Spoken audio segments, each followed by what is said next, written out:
12 গুণের নারীকে আল্লাহ তাআলা ভালোবাসেন। বলেন তো সবাই, কতগুলো গুণ? 12 গুণ। যেই নারীর মাঝে 12টা গুণ সে বিলং করতে পারবে, 12টা গুণ যে মেনে চলতে পারবে, তার লাইফে ফলো করতে পারবে, আল্লাহ তাআলা নিজেই তাকে ভালোবাসবেন। সুবহানাল্লাহ পড়বেন না আপনার সবাই? 12টা গুণ একটু মনোযোগ দিয়ে শুনবেন। হেদায়েতের মালিক একজন, তিনি কে?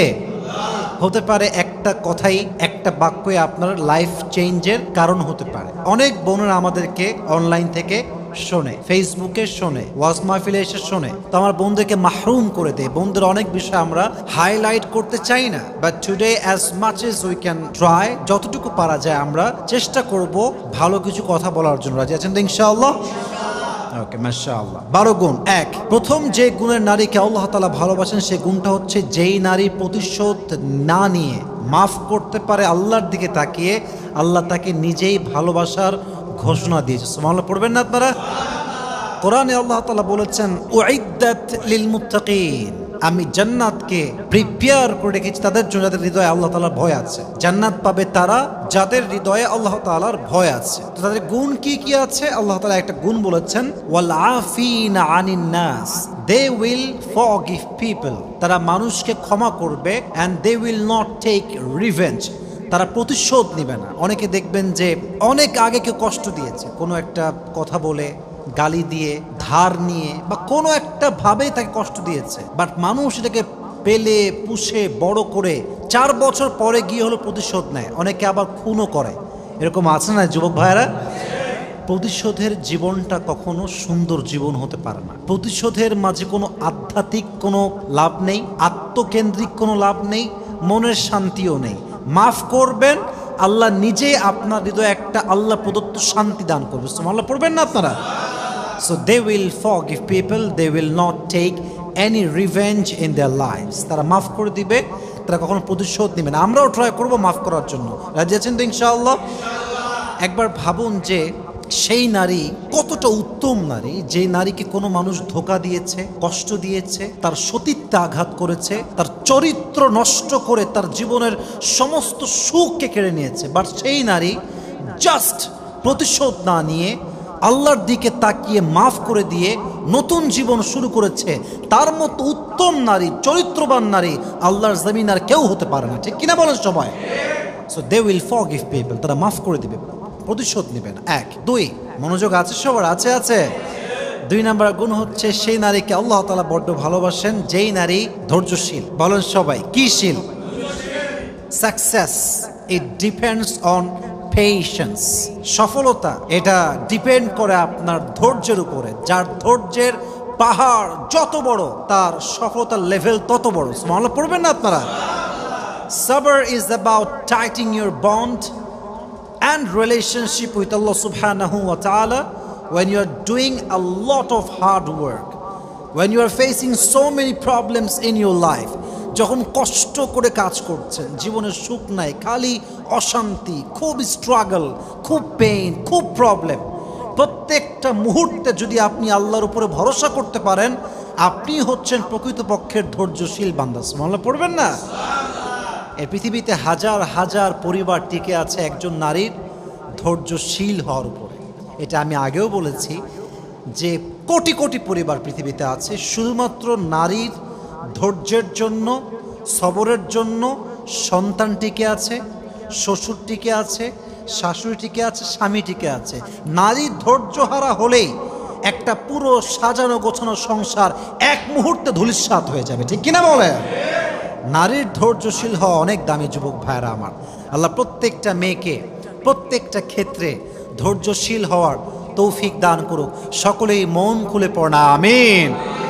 এজন্য ধৈর্যশীল নারীকে আল্লাহ তাআলা বড্ড ভালোবাসেন। শুধুমাত্র নারীকে নয়, কোরআনে আল্লাহ তাআলা বলেছেন, ইন্নাল্লাহা মা'আস সাবিরিন, যে ব্যক্তি ধৈর্যশীল হবে, পেশেন্ট, ধৈর্যশীল হয়ে প্রত্যেকটা অবস্থাকে ফেস করবে, প্রত্যেকটা সিচুয়েশন ফেস করবে, তার সঙ্গী হয়ে যাবে একজন। আওয়াজ দিয়ে বলেন তো তিনি কে?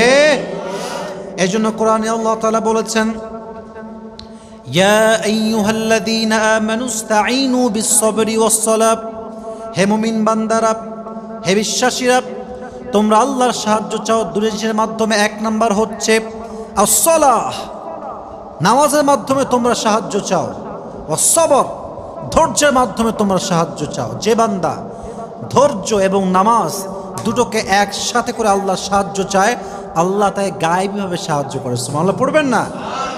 Seek the help with patience and salah and definitely Allah will help you very soon. ধৈর্য এবং নামাজ নিয়ে আল্লাহর কাছে দোয়া করলে আল্লাহ বান্দাকে কখনো ফিরায় দেয় না। সুবহানাল্লাহ পড়ে সবাই আপনারা। অতএব ধৈর্য হচ্ছে আমাদের জীবনের সবচেয়েতে দামি একটা জিনিস। তবে আমি জাস্ট ছোট্ট একটা বিষয় বুঝাই, ধৈর্য মানেই যে জাস্ট ধৈর্য, ইটস নট লাইক দ্যাট। সবর means patience. It includes aspects of being self-disciplined, remaining spiritually steadfast, and especially showing fortitude when faced with adversity or setbacks. ধৈর্য মানে হচ্ছে আমার জীবনে আপস আসুক বা ডাউন আসুক, আমি উপরে উঠি কিংবা নিচে নামি, যাই হোক, যত কষ্ট হোক, আমার প্রত্যেকটা প্রবলেমের মুহূর্তে যদি আমি বলতে পারি যে আল্লাহ আমাকে দেখছেন, আল্লাহ সমাধান দিবেন, আল্লাহ আমার সাথে আছেন, এটার নামই হচ্ছে ধৈর্যের সর্বোচ্চ লেভেল। সুবহানাল্লাহ পড়বেন না আপনারা? আধ্যাত্মিকভাবে শক্ত হতে হবে এবং যে কোনো কষ্টে, দুঃখে, বিপদে নিজেকে দৃঢ়তার সাথে শক্ত রেখে, মজবুত রেখে ওইটাকে ফেস করার নামই হচ্ছে ধৈর্য। সুবহানাল্লাহ পড়েন সবাই আপনারা। আমরা ট্রাই করব আমরা প্রত্যেকে ধৈর্যশীল হওয়ার জন্য, আমাদেরকে তৌফিক দান করুক, সকলেই মন খুলে পড়া আমিন। 3 নাম্বার, ওই নারীকে আল্লাহ তাআলা বড্ড ভালোবাসেন যে নারী অন্যায় করে, জুলুম করে ফেলে, আবার সঙ্গে সঙ্গে মাফ চেয়ে ফেলে। আমি প্রত্যেকটা বোনকে বলবো, বোন, প্রিয় বোন আমার, যারা my sister, this is my request, I am being very humble about it. বিনয়ের সঙ্গে বলছি, আপনার জীবনে আপনি একটা সময় বেপর্দা ছিলেন, আপনি আপনার জীবনে একটা সময় জেনা করেছেন, আপনার একটা সময় অনেক ছেলে ফ্রেন্ড ছিল আশেপাশে, জাস্ট ফ্রেন্ড নামে আপনার অনেক ফ্রেন্ড ছিল, বাট রিসেন্টলি আপনি নিজেকে পরিবর্তন করে ফেলেছেন। কেমনে? জাস্ট নিয়ে যে আমি আর এগুলো করব না, না, এটা করলে হবে না, আপনাকে তওবা করতে হবে। তওবাটা কেমনে করবেন? তওবার মূল সিস্টেমটা হচ্ছে, just listen to me with full concentration. What is the mechanism of tawbah? What is the real system of tawbah? তওবা করবেন কেমনে? How to do it? করবেন এমন করে যে আল্লাহ তাআলা, তোমার কাছে আমি তওবা করছি, whatever I have committed in my past, I will never ever repeat it again in my life. আল্লাহ, আমি যা করেছি আমার অতীতে, এটা আমি নিয়ত করলাম যে আমি জীবনেও কখনো আমার এই গুনাহগুলোকে আর কখনো করব না। বান্দার দোয়া করার সাথে সাথেই, তওবার সাথে সাথেই বান্দার সমস্ত গুনাহ আল্লাহ তাআলা মাফ করে দেয়। সুবহানাল্লাহ পড়বেন না আপনারা সবাই? অতএব বোঝা গেল তওবাকারী নারীকে ভালোবাসে একজন। আওয়াজ দিয়ে বলেন তো তিনি কে? আল্লাহ প্রত্যেকটা মা বোনকে খারাপ জীবন থেকে ফিরে এসে তওবা করার তৌফিক দান করুন, সকলে পড়া আমিন। 4 নাম্বার, পবিত্র নারীকে আল্লাহ তাআলা ভালোবাসেন। এটার ছোট্ট একটা ব্যাখ্যা দিব, বাট এই ব্যাখ্যা শুনে কেউ লজ্জা পাবেন না। ব্যাখ্যাটা হচ্ছে এরকম, অনেক মেয়ে দেখবেন হাজব্যান্ড ওয়াইফের, মনে করেন যে যেটা ইসলামিক পরিভাষা আমরা বলি জেমা হয়েছে, আই মিন সহবাস হয়েছে। তো এই সেক্সুয়ালি রিলেশনশিপের পরে এই কাঙ্ক্ষিত যে আমাদের যৌবনের চাহিদা, এটা পূরণ করার পরে কিন্তু কী হয়ে জানেন? গোসল ফরজ হয়ে যায়। গোসলটা কী হয়ে যায় যুবক ভাইয়েরা? ফরজ হয়ে যায়। তো অনেক মেয়ে আছে দেখবেন ফরজ হওয়ার পরেও গোসল করে না, ওভাবেই ঘুমিয়ে যায়, ওভাবেই থেকে যায়। তো এইটা ঠিক না, কারণ আপনি যে অপবিত্র অবস্থায় আছেন, আমাদের মৃত্যু কখন আসবে এটাকে আমরা কেউ জানি? বলেন, জানি? কেউ আমরা জানি না। অতএব কি করবেন? প্রত্যেকটা অবস্থায় অজু করে থাকবেন, আর যখন গোসল ফরজ হয়ে যাবে গোসল করবেন। আমার প্রত্যেকটা বোনকে এই কথাগুলো বোঝার তৌফিক দান করুন, সকলে পড়া আমিন। 5 নাম্বার, সেই নারীকে আল্লাহ তাআলা বড্ড ভালোবাসেন যে নারী গীবত করতে পছন্দ করে না। মেয়েদের মাঝে কমন একটা রোগের নাম হচ্ছে গীবত, খালি গীবত করা, অমুকের ওই দোষ, তমুকের সেই সমস্যা। দেখবেন মেয়েরা একসঙ্গে হইলে গীবত না করলে থাকতেই পারে না, ঠিক কিনা বলেন যুবক ভাইরা? তবে সব মেয়েকে আমি এক পাল্লায় মাপছি না। এক রাজা বলেছে তার রাজ্যে যে আমাকে যে সবচাইতে হাসিদায়ক, আই মিন হাস্যকর মিথ্যা কথা বলবে, তাকে আমি পুরস্কার দিব। হাস্যকর মিথ্যা, যেটা খুব হাস্যকর হবে এবং অনেক বড় একটা মিথ্যা হবে। তো অনেকে অনেক কথা বলেছে, অনেক বড় বড় মিথ্যা, অনেক বড় বড় হাস্যকর মিথ্যা, কারোটাই পছন্দ হয় না। তো একজন যুবক অনেক পরে আসছে, অনেক শেষে গিয়ে আসছে, সে বলছে, মহারাজ আমি আপনাকে একটি হাস্যকর মিথ্যা কথা বলবো, এটা শুনে আপনি অবশ্যই আমাকে পুরস্কার দিবেন। বলছে বলো। বলছে আমি একদিন একটা এলাকায় গেলাম, এলাকায় গিয়ে দেখলাম যে 5-6 জন মেয়ে একসঙ্গে বসে আছে এবং সকলে চুপচাপ বসে আছে। এটা শুনে মহারাজ বলছে, দাও, সমস্ত পুরস্কার তাকে দিয়ে দাও। তো পুরস্কার দেওয়ার পর সে বলছে, মহারাজ তাকে আপনি পুরস্কার দিলেন কেন? বলছে 5-6 জন নারী একসঙ্গে বসে থাকবে আর তারা কোনো গীবত না করে চুপচাপ থাকবে, এটা কোশ্চিন কালেও হতে পারে না, ঠিক কিনা বলেন? মেয়েরা একসঙ্গে বসলেই অমকের স্বামী খারাপ, অমকের ওই বেড়া খারাপ, এই বেড়ি খারাপ, এর এই সমস্যা, তার ওই সমস্যা, গীবতের শেষ নাই। এই জন্য প্রিয় বোন আমার, আমি বলছি না যে আপনি গীবত করেন, but most of the people they have this kind of bad quality, they have this bad habit. আল্লাহ আমাদের সবাইকে এই বাজে গুণ থেকে হেফাজত করুন, সকলের পড়া আমিন। অতএব গীবত করা যাবে। তাহলে আমরা গুণ জানলাম কয়টা? বলেন সবাই, কয়টা ছিল? মোট কয়টা? এখন বাকি আছে মোট কয়টা? 7টা। 6 নম্বর গুণ হচ্ছে, যেই নারী, এটা সবার জন্য জরুরি আসলে, যেই নারী হাজব্যান্ডের সঙ্গে হাসি খুশি থাকে, হাসি মুখে কথা বলে, হাসি মুখে ট্রিট করে, একটুতেই খাইস্টা বেড়ির মতো মানে খাইস্টামি করে না, এই নারীকে আল্লাহ তাআলা নিজেই ভালোবাসে। মনে পড়ে সবাই? আমি জাস্ট আমাদের বাঙালিদের মতো কথা বলছি আর কি, যেন আমাদের বুঝে আসে ভালো করে। দেখবেন অনেক মেয়ে খিটমিটে টাইপের, খাইস্টা, ওর মুখে অনেকে লবণ মাখা আছে, কোনো হাসি নাই, একটুতে খাইস্টামি করে। আর স্বামী বেচারা না মারতে পারে, না বাঁচতে পারে, না মরতে পারে, ও 2 নৌকার মাঝি হয়ে যায়, 2 নৌকার মাঝখানে ওর পা থাকে। অতএব বোঝা গেল যে স্বামীর সঙ্গে খারাপ ব্যবহার করে তাকে আল্লাহ ভালোবাসতে পারে না, ঠিক কিনা বলেন? তবে হ্যাঁ, আমার যে বোনদের বিয়ে হয়েছে আমি বলবো, দেখেন এটা আমার রিকোয়েস্ট আপনার কাছে, যেই মেয়েরা বিবাহিতা সবার কাছে আমার আবদার, যদি আপনার স্বামীর সাথে আপনার রাগারাগি হয়, আপনি রাগটা ঝাড়েন, আপনি অভিমানটা প্রকাশ করেন, আপনি একটু বকাঝকা করেন, পালে দুটা কিল ঘুষিও মারেন, সমস্যা নাই, ভালোবাসার কিল ঘুষি।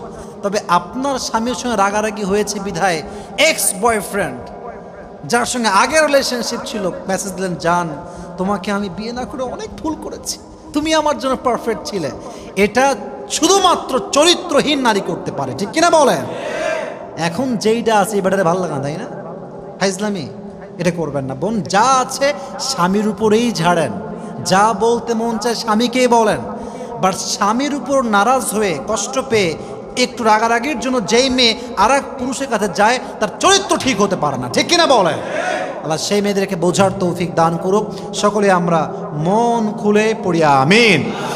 তবে হ্যাঁ, স্বামীকে আসলে নিজের আবেগটা প্রকাশ করতে হয়। দেখেন, আমরা জানি যে আমাকে অমুক ব্যক্তি ভালোবাসে, এটা আমরা ফিল করি, বাট একজন পার্সন আপনাকে ভালোবাসি বললে আপনার ভালোবাসা অটোমেটিক আরও বেড়ে যায়, তাই না?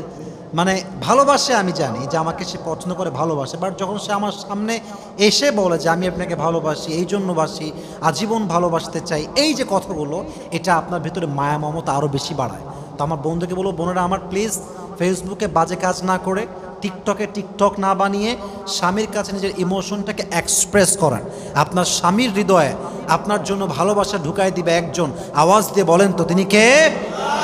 স্বামী খুশি তো আল্লাহ তাআলা খুশি। আমি একটু বাক্যটাকে মুখস্থ করাই সবার কাছে, আমি বলবো, আপনারা বলবেন, তারপরে আমি আগে শেষ করি। স্বামী খুশি তো আল্লাহ তাআলা খুশি, স্বামী নারাজ তো আল্লাহ তাআলা নারাজ। বলেন সবাই, স্বামী খুশি তো, স্বামী নারাজ তো আল্লাহ। প্রত্যেকটা বোনকে কথাগুলো বোঝার তৌফিক দান করুক, সকলেই মন খুলে পড়া আমিন। 7, সেই নারীকে আল্লাহ তাআলা বড্ড ভালোবাসেন যেই নারী নিজের চোখের হেফাজত করে। চোখের হেফাজত পুরুষের জন্য নয়, নারীর জন্য চোখের হেফাজত। মাঝে মাঝে দেখবেন যে রাস্তায় যাচ্ছেন, চোখ পড়ে গেছে এক মেয়ের দিকে, দেখবেন সেও তাকায় আছে, এটা ঠিক না।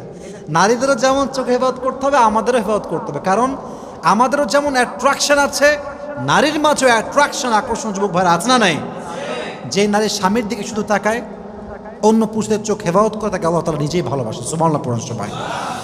8, সেই নারীকে আল্লাহ তাআলা ভালোবাসেন যে নারী বাইরে বের হওয়ার সময় পারফিউম ইউজ করে না। যুবক ভাইরা, অনেক মেয়ে দেখবেন এমনভাবে পারফিউমের ঘ্রাণ ইউজ করে, মানে অটোতে বসবেন মনে হবে যে ইয়ার ইয়ে মে কাহা গিয়া, কোথায় আসলাম, কোন জগৎ, এটা কি পারফিউম ওয়ার্ল্ড না, মানে পারফিউমের ওয়ার্ল্ড নাকি অটো রিক্সা, বোঝা মুশকিল হয়ে যায়। আল্লাহ প্রত্যেকটা মেয়েকে এই পারফিউমের ফিতনা থেকে হেফাজত করুন, সকলেই পড়া আমিন। হাদিসে আসছে, এটা বড় মারাত্মক হাদিস, এটা বড়ই মারাত্মক হাদিস, যে যেই নারী, এদিকে তাকা, যেই নারী বাহিরে পারফিউম ইউজ করে বের হয়, যেই পরপুরুষ তার গায়ের ঘ্রাণ পায়, প্রত্যেকটা পরপুরুষের সঙ্গে জেনা করার গুনাহ তার আমল নামায় লেখা হয়। নাউজুবিল্লাহ পড়বেন না আপনারা? আল্লাহ প্রত্যেকটা মেয়েকে এটার থেকে হেফাজত করুন, সকলেই পড়া আমিন। Definitely you have the right to use this kind of perfume, okay use করেন, বাট এটা পরপুরুষের জন্য না, এটা স্বামীর জন্য হবে, ঠিক কিনা বলেন? এবার আসুন 9 নাম্বার, যেই মেয়ে স্বামীর বাধ্য, who obeys her husband, Allah subhanahu wa ta'ala loves her so much, যে ব্যক্তি, যেই মেয়ে স্বামীর আনুগত্যশীল, স্বামীর কথা শোনে, তাকে আল্লাহ তাআলা নিজেই ভালোবাসে। সুবহানাল্লাহ পড়বেন না আপনারা? দেখেন, স্বামীর আনুগত্য মানে হচ্ছে, স্বামী যদি আপনাকে ইসলামের পথে চালায়, তবে স্বামী বলছে তুমি মূর্তি পূজা করো, তুমি শিরিক করো, তুমি অমুক কাজ করো যেটা আউট অফ ইসলাম, তুমি বেপরদা চলো, রূপ দেখাও, টিকটক করো, এই কথা বললে স্বামীকে আনুগত্য করা জরুরি নয়, ঠিক কিনা বলুন যুবক ভাইরা আপনারা? স্বামী যদি আপনাকে রাইট ওয়েতে ইনস্ট্রাক্ট করে যে তুমি এই দিকে আসো, বাম দিকে যেও না, প্রত্যেক নারীর জন্য এটা ফরজ, বাধ্যতা, সেটা স্বামীকে ফলো করতেই হবে, ঠিক কিনা বলেন? তবে হ্যাঁ, বোনদের উচিত জাস্ট স্বামীকে মানলেই হবে না, স্বামীর রুচিটাও ফলো করতে হবে। আমার কথা কি আপনারা বুঝতেছেন যুবক ভাইরা? বোঝা যায়? স্বামীর রুচি ফলো করা, আমি জাস্ট এক্সাম্পল দিলে বুঝবেন আপনারা সবাই। দেখেন, একজন স্বামীর পছন্দ যে আমার বউটা 3 পিস পরবে, আমি জাস্ট বোঝাবার স্বার্থে বলছি। এখন কিছু কিছু মেয়ে আছে এদের যে কি রোগে ধরে আল্লাহ মাবুদি ভালো জানে, বাড়ির মধ্যে প্যান্ট আর শার্ট পরে থাকে, বাড়ির মধ্যে জাস্ট একটা নর্মাল গেঞ্জি, দেখতে সাঁতার লাগে একবার, রুচির বাইরে। আমি বলছি না যে আপনি খারাপ, বাট আমি বলছি আপনার স্বামীর রুচিটা আপনি বোঝেন। এই চুল কোনো মানে শ্যাম্পু দেয় না, কিছু মাখে না, এমন মানে একটা জঘন্যতম অবস্থা। একজন চরিত্রবান যুবক যখন দেখে আমার বউটা খাইস্টা নাম্বার 1, ওর ভেতর থেকে বইয়ের প্রতি যে মায়া ভালোবাসা, এটা অটোমেটিকলি দূর হয়ে যায় যুবক ভাইরা, ঠিক কিনা বলুন আপনারা সবাই? স্বামীর রুচিটাকে ফলো করেন, নিজেকে একটু পরিপাটি রাখেন। দেখেন, আমরা সাজি কেন? দেখবেন আমরা সাজি কখন নিজের জন্য, আমরা মানুষের জন্য সাজি, যে মানুষ আমাকে ভালোবাসে, মানুষ আমাকে পছন্দ করে। দেখবেন যদি আপনি কোনো ড্রেস পরেন আর দেখছেন যে সবাই আপনাকে অপছন্দ করছে, এই ড্রেস ভালো হয়নি, এটা ভালো লাগে নাই, সবাই একই আপনাকে কমেন্ট করছে, দেখবেন যে এই ড্রেসটা আপনারা ভালো লাগবে না। দেখবেন যে কয়েক মাস ধরে আপনার ড্রেসটা আলমারি থাকবে, আপনি বের করবেন না, কেন? মানুষ পছন্দ করছে না। অতএব আমরা সাজি মানুষের জন্য দিন শেষে। অতএব আপনি সাজেন স্বামীর জন্য, প্রত্যেকটা সাজে আল্লাহ আপনার আমলনামায় সওয়াব দান করবে। সুবহানাল্লাহ পড়েন আপনারা। So the girl who obeys her husband, Allah subhanahu wa ta'ala loves her so much. আল্লাহ প্রত্যেকটা মেয়েকে স্বামীর আনুগত্যশীল হওয়ার তৌফিক দান করুক। আমরা সকলে মন খুলে পড়ছি আমিন। 10, যেই নারী পর্দাশীল তাকে আল্লাহ তাআলা বড্ড ভালোবাসে। পর্দার অনেক গুরুত্ব আছে। পর্দা নিয়ে আমি অনেক কথা আমার লেকচারে বলেছি, আজকে জাস্ট শর্টকাটে বলবো। পর্দা মানে শুধুমাত্র হিজাব, নিকাব, বুঝবেন কথাটা? পর্দা মানে জাস্ট হিজাব, নিকাব, বোরকার নাম নয়।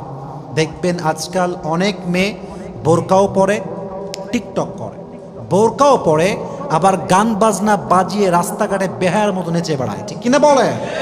বোরকা পড়লেই পর্দাশীল হওয়া যায় না। যার মনটা ঠিকঠাক, যার মনে সত্যি আল্লাহর ভয় আছে এবং সে সমস্ত বাজে কাজ থেকে নিজেকে বাঁচিয়ে তারপরে বোরকা পড়ছে, হিজাব পড়ছে, তাহলে এটা হচ্ছে নূরুন আলা নূর, আলোর উপরে আলো। এই মেয়ে মৃত্যুর সাথে সাথেই আল্লাহ তাকে জান্নাত নসিব করবে। সুবহানাল্লাহ পড়বেন না তারা? পর্দাটা হচ্ছে জাস্ট আপনার বাহ্যিক ঢাকার জন্য, বাট এটা যদি ভালো না হয়, অর্থাৎ অন্তর যদি আপনার ভালো না হয়, আপনি যতই বোরকা পরেন, আপনি যতই হিজাব পরেন, আপনিও 10 জন সস্তা মেয়ের মতোই হয়ে যাবে, ঠিক কিনা বলেন? আল্লাহ প্রত্যেকটা মা বোনকে পর্দাশীল হওয়ার তৌফিক দান করুক, সকলেই মন খুলে পড়া আমিন। 11, যেই নারী, এটা আই থিঙ্ক আমাদের সবার জন্য জরুরি, যেই নারী একজন পুরুষকে শুধুমাত্র এই জন্য বিয়ে করতে চায় যে এই পুরুষকে বিয়ে করলে আমি দ্বীনের পথে আসতে পারবো, আমি দ্বীন মানতে পারবো, আমি আল্লাহর রাস্তায় চলতে পারবো, আমি হিজাব মেনটেন করতে পারবো, আমি 5 ওয়াক্ত নামাজ পড়তে পারবো, আমি তাহাজ্জুদ পড়তে পারবো, আমার জীবনটা আরও তাকওয়া হবে, আমার জীবন আল্লাহর ভয় আরও আসবে, আমার চেহারায় নূর আসবে, আমি আল্লাহর দ্বীনের পথে ফিরে আসবো, এই চিন্তা যে নারীর চিন্তায় আছে ওই নারীকে আল্লাহ তাআলা নিজেই ভালোবাসে। সুবহানাল্লাহ পড়েন সবাই। আল্লাহ তাআলা ভালোবাসেন। ওয়াল্লাযীনা জাহাদু ফীনা লানাহদিয়ান্নাহুম সুবুলানা। যে ব্যক্তি আল্লাহর রাস্তায় আসার চেষ্টা করে আল্লাহ তার জন্য হাজার হাজার পথ খুলে দেয়। সুবহানাল্লাহ পড়বেন না আপনারা? তো যেই নারী পুরুষকে বিয়ে করতে চায় জাস্ট আল্লাহর জন্য, দ্বীনের স্বার্থে, যেমন দেখেন সানা খান, সে বিয়ে করেছে কাকে? একজন মুফতি সাহেবকে। সানা খান কে? Bollywood actor. Can you imagine that? Bollywood actor মানে কোন লেভেলের হতে পারে? আই মিন দুনিয়া লেভেল তো অনেক বড় হতে পারে, বাট আল্লাহর চোখে অনেক নিচু বান্দা সে, কারণ তার পুরো জীবনটাই হচ্ছে আউট অফ ইসলাম।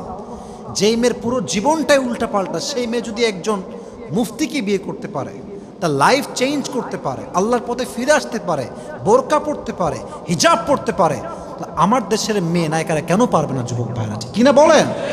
এটা বড় একটা মোটিভেশন আই থিঙ্ক। এবং আমরা যা দাড়ি টুপিওয়ালা আছি, this is my personal point of view, এটা আপনার একমত হলেও আমার সমস্যা নাই, একমত না হলেও কোনো আমার সমস্যা নাই। একজন মেয়ে যে পারিবারিকভাবে দ্বীনের বাহিরে বড় হয়েছে, যার দ্বীনদার পরিবার নয়, পুরো জীবনটাই দ্বীনের বাহিরে বোরকা ছাড়া, pant, T shirt, tight fitting dress সারা জীবন পড়েছে, বাট মেয়েটার মনে মনে ইচ্ছা যে আমি দ্বীনের লাইনে আসব, আমি দ্বীনদার হব, just lacking of life partner. এমন কাউকে সে পাচ্ছে না যার মাধ্যমে সে দ্বীনের লাইনে ফিরে আসবে।